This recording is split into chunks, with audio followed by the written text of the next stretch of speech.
viewers. My name is Sana Mittal and I'm the Talks team co-head at Warwick India Forum. And I welcome to you to the VIF Vichar 2021 episode. Today we have with us the Honorable Deputy Chief Minister of Delhi, Mr. Manish Sisodia. Welcome, sir. Thank you, Sana. Thank you very much for inviting me here. For those of you who don't know, Mr. Manish Sisodia is an Indian politician and the Deputy Chief Minister of the Government of Delhi. He has been the Deputy Chief Minister of Delhi since February 2015.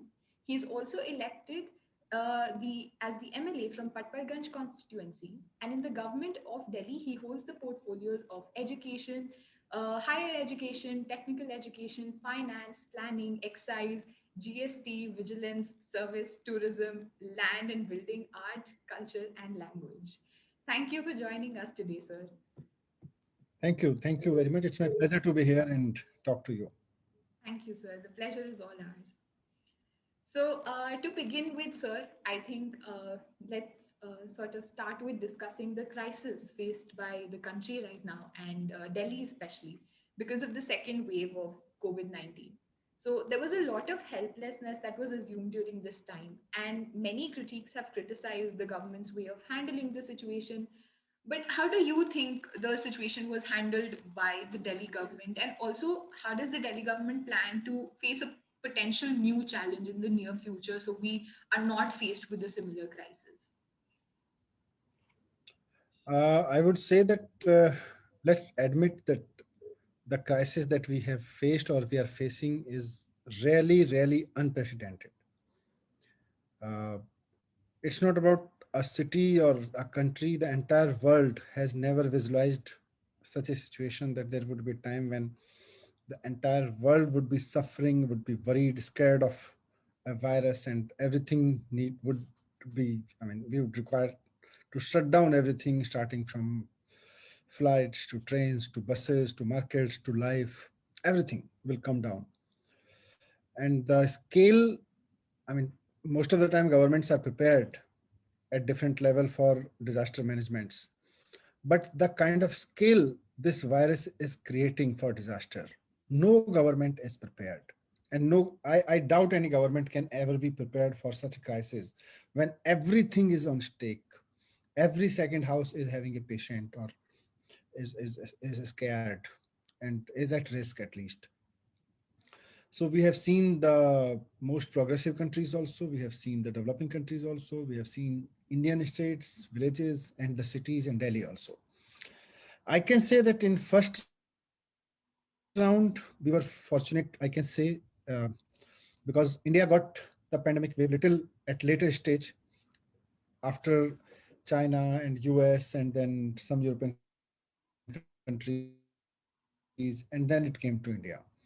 So we got some time to understand.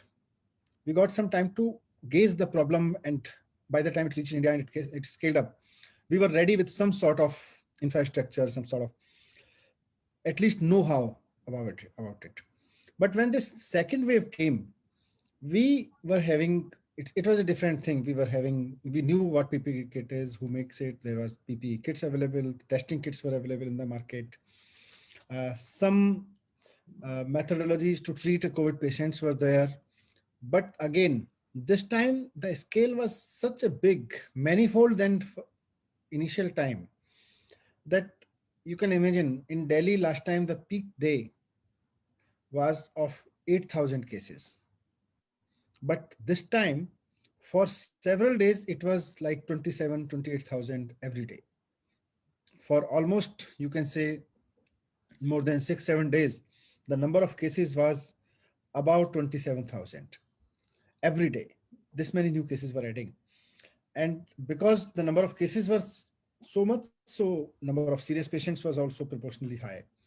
So we ramped up the hospital infrastructure. In the beginning of this wave, we were having almost 6,000 beds in our hospitals for COVID. But when it came, we scaled up to 22,000. But again, there's a limit of infrastructure. There's a limit of the material that are needed, the medicines and all these things. So the limit was touched. So I wish we could have done more. I wish that if the times go back somehow, We can do more. Yes, we understand and we know we could have done better. But I can say that there are a lot of things to be learned. Preparedness in terms of public awareness, in terms of hospital management, everything we are learning on every front. Yes. I think that's absolutely correct. And I think this pandemic has not just brought about questions about healthcare or about how we can manage such a situation, but also more important questions about things like education. And especially, I think there is a lot of debate going on about the board examinations, which are considered very important in our country. So, what, according to you, in the issue with board exams in today's context and under normal circumstances, can the government be of help to the students, or how can we sort of better the situation for the students? I think this is the problem that we are facing today is, as I said, unprecedented. So we have to think of unprecedented solutions also. We can't just keep pulling ourselves that this is how we have been doing so far. This is the way, this is the rule, this is the convention that we have been doing. We have to come out of conventional methods. That's the basic line our government is working. But unfortunately, at federal level, this is not being seen. I have been requesting federal government that we should take care of the situation. We should understand that this situation is not a normal situation. We have to think out of the box. We have to solve this problem by thinking out of the box solutions. We I have been a big advocate of examination reforms also.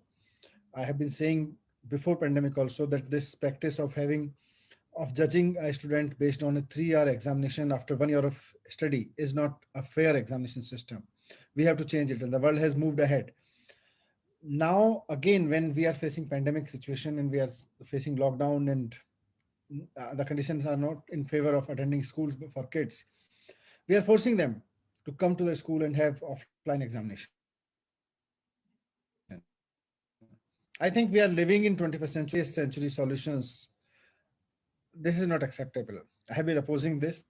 We can devise so many. Chhattisgarh has done. They have given answer sheet and the question paper to the students and told them that come, come to us within 5 days with a complete answer script. That's another way. They say that we are designing a question in a way that a student can't copy from the books. Goa IIT has just evolved a method where they are offering the student for evaluation that you design your own question and you design the answer then, and we'll judge you not based on your answer only. We'll judge you by the quality of your question also. That's a fantastic method. So we can come. I mean, we can devise a lot of solutions. The world has moved ahead long back. We are stuck to this 3 year examination system. I'm not in favor. I'm opposing it, and I hope people listen this, that at this tough time we should not push our students, we should not push our kids for schools. Right. So, talking about education reforms, based on the Delhi government's educational reforms, particularly the transformation in public schools, which has been so apparent, where do you see public schools vis-a-vis the private schools in Delhi now? And do you think any average parent in Delhi will have more confidence now in sending their kids to a public school rather than choosing for a highly priced private school? I won't say that all the parents can feel confident, but yes, I have met thousands and thousands of uh, parents in Delhi who are feeling more confident about the government school system now. And not only they are feeling confident, I know a lot of people who have actually taken a decision in their family, who have shifted their wards from a private school to a government school. So this is the evidence of the confidence that people are getting now. But this all will take time. It was a legacy. India was a great country for having a good government school at one point of time. And most of the people who are decision makers today, who are influencers today, are product of government school systems only. But unfortunately, in last 20-25 years, we have seen the time when government schools came down and private schools, especially set up by the same people who were supposed to make good government school, have actually um, uh, came up in the system, in the market, in the need, in the quality. So and on the simultaneously, the people who were responsible to improve the quality of government school system actually were not doing their duty honestly and with intelligent intelligently. So all of us suffered because of that. It will take little more time, but yes, parents are getting more confidence into government school system. That there are evidence. I'm not just saying it because I am the minister, but since lots of parents are shifting their student their kids to government school from private school, but a lot of reforms are needed. And I'm not against private schools also. Private schools are also needed, are the hard reality of the day. But what I visualize it that the quality of government school and a private school should be equal. There could be more facilities in a private school. Parent may choose that will pay more for those facilities. That's fine. But quality of education should be there in all schools. Right. Absolutely. I think, and with this similar thought, you've also advocated for a Delhi state board. So, how will a decision for having a separate New Delhi state board help the students in Delhi as compared to maybe the other states and be beneficial to start for the students, especially in this time? Actually, yeah, as I said, with respect to pandemic answer, the same answer comes here because I have been advocating for examination reforms because the education system in India, especially the government school system in India, needs a lot of reforms. This includes the good quality school buildings, better environment, better teacher trainings, better curriculums. But at the end of it, everything depends on the examination system. Right now, in most of the boards in India, the pattern that is being followed in examination is a rote learning examination. We teach a student for 1 year, and then at the end of it, we take one examination for 3 hours, largely 3 hours, and most of this is based on rote learning. In our books, in our policies, we talk about that there should not be rote learning. The education should be more context based, more practical, more understanding based. But unfortunately, if we do not judge the teaching, the understanding by different method, then how can a teacher standing in a class will teach in a different way? So that's why we want to change this whole education system. And the root cause of the whole education system is examination system. So we are setting up this new board in Delhi, which will make sure that the rote learning practice in class can we can do away with that. So, since we're talking about getting these new reforms into place, there are also challenges that the students of today will face in the future, primarily because of the pandemic and because of the unprecedented situation that the pandemic has created for the boards. So, what steps can the government take to prepare today's children for the future challenges that they might face? I think first of all, appropriate behavior is very important because knowledge of science, knowledge of mathematics or language is a different thing for, I mean, if you see them as a skill, but using that knowledge of science or literature or society in your own life is very important. Uh, when situations like this come, then appropriate behavior for society also and for yourself also it's very important. So education has to make sure it should ensure that anybody who is getting education after say 12 years of education, school education, should be equipped enough to handle the situation. If the time is saying that you should wear mask, you should actually, whoever you are or whatever you do, but you should wear mask. If the situation is demanding that you should maintain social distancing, then you should. At least we can expect the educated mass to follow that. Unfortunately, we have seen that in recent time, especially in this transit time between first phase and the second phase of the pandemic in India, we have seen that not only uneducated but most educated masses we have seen have not been behaving in not with following COVID protocols. So all these things need to be taught and ensure that any education person, any educated person who is coming out of education should actually know what is good and what is wrong, but not only should know, but should also implement in his or her life. Right. Sir, I think the qualities that you're talking about are also advocated in the new education policy that has been coming up in India. So, how do you think such a new education policy will benefit students and will help enhance the quality of education for them and make them equipped to have skills that they can use in the 21st century? Actually, new education policy is talking about a lot of good things, but the problem is that these good things can't be implemented unless we have a roadmap for that. These are the good things that we all have been talking about them in education system, not us. I mean, when we say we, it doesn't. I don't mean government of Delhi only.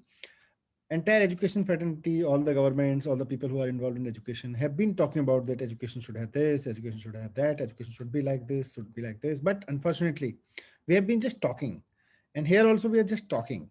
If we could have a roadmap, and for that roadmap, we need to have clear understanding what is happening on the ground, why it is happening, why these things are not happening, because just it's not that we are not talking, we were not aware that the education should not be rote learning. Education should be based on the understanding the course, the basic concept should be clear to the student. When were we saying that it should not be like this? But unfortunately it's not happening. Then we should know why it's not happening. The education policy should actually tackle that minor part. You can just paint the entire picture and say this is done, this is not done. We have to find out the reasons why it was not happening.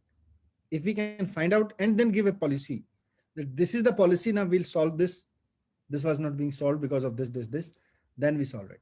So good thing, good policy, but without a roadmap, without a plan. Right.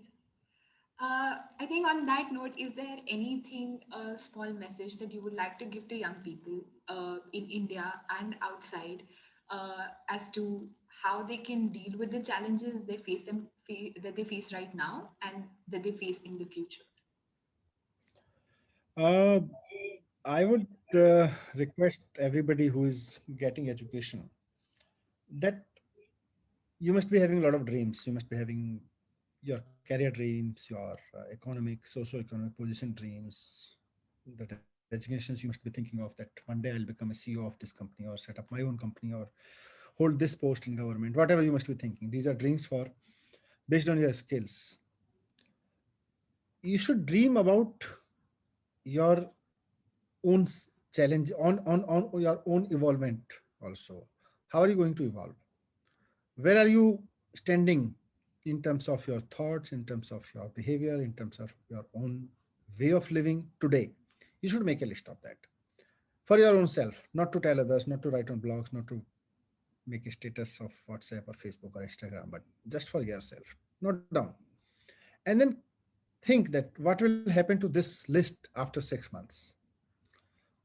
What I want to see in this list after 1 year, 2 years, 3 years? And connect that to your education. You are not getting a science education just to become a scientist or engineer only or a doctor only. You are getting science education so that every student who is studying science, at least up to school level and up to certainly at some university level also, to have some scientific approach in living. Are you adopting that?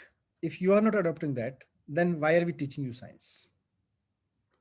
Why are we teaching you literature? Why are we teaching you social science, environmental science, if you are not actually adopting that into your life? Just for skills, just for jobs, just for showing off, it's not going to work. So I hope that every person who is studying in a school or college would make a wish list for his own development, for himself or herself, not for others. Most of the time we make a list of the development that we want to change ourselves for others, for the world. But for ourselves, what we want to change should be also, it should be clear to us also. That's it. Thank you so much, sir. It was an honor talking to you. Thank you so much for taking out the time. And I think all Thank you, our Sana. Thank you. It was lovely talking to you. Best wishes to all the persons who are watching this. Thank you. thank you so much.